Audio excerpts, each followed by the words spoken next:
میٹھی میٹھی اسلام بھائیوں، حبیب اجمی علیہ رحمۃ اللہ عادی کے دروازے پر ایک سائل نے ستارا ہے۔ آپ کی زوجہ مکرمہ گوندا ہوا آٹا رکھ کر پڑوس سے آگ لینے گئی تاکہ روٹی پکائیں۔ آپ نے وہی آٹا اٹھا کر سائل کو دے دیا۔ جب وہ آگ لے کر آئیں تو آٹا نہ دیکھ کر یعنی غائب پایا۔ آپ رحمۃ اللہ تعالیٰ علیہ نے فرمایا، اسے روٹی پکانے کے لیے لے گئے ہیں۔ بہت پوچھا تو آپ رحمۃ اللہ علیہ نے خیرات کر دینے کا واقعہ بتایا۔ بولی، سبحان اللہ، اللہ یہ تو اچھی بات ہے، مگر ہمیں بھی تو کچھ کھانے کے لیے درکار ہے۔ اتنے میں ایک شخص ایک بڑی لگن میں بھر کر گوشت اور روٹی لے کر آیا۔ آپ رحمۃ اللہ تعالیٰ علیہ نے فرمایا، دیکھو تمہیں کس قدر جلدی بتا دیا گیا، گویا روٹی بھی پکا دی اور گوشت کا سالن مزید بھیج دیا۔ اللہ سب جل پر رحمت ہو اور ان کے سے ہماری مغفرت ہو۔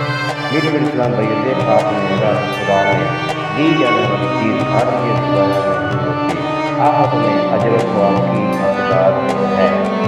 یہ حفاظ اوقات دنیا میں بھی اضافے کے ساتھ ہاتھوں ہاتھ اس کا تیمم بدل عطا کیا جاتا ہے، اور یہ یقینی بات ہے کہ راہ خدا میں دینے سے مال بڑھتا ہے، گھٹتا نہیں۔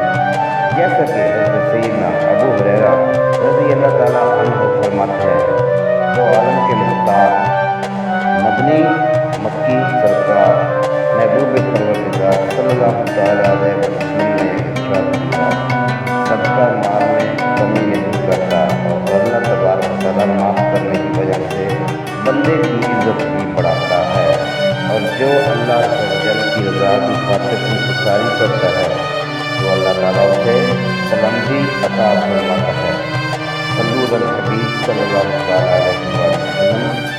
میٹھے میٹھے اسلام بھائیوں، قرآن پاک میں صدقہ خیرات کی ان کی بے شمار فضائل بیان کیے گئے ہیں۔ ان میں سے ارشاد باری تعالیٰ ہے، ترجمہ کنزما، اس میں ہدایت ہے ڈرنے والوں کو جو بے دیکھ ایمان لائیں اور نماز قائم رکھیں اور ہماری دی ہوئی روزی میں سے ہماری راہ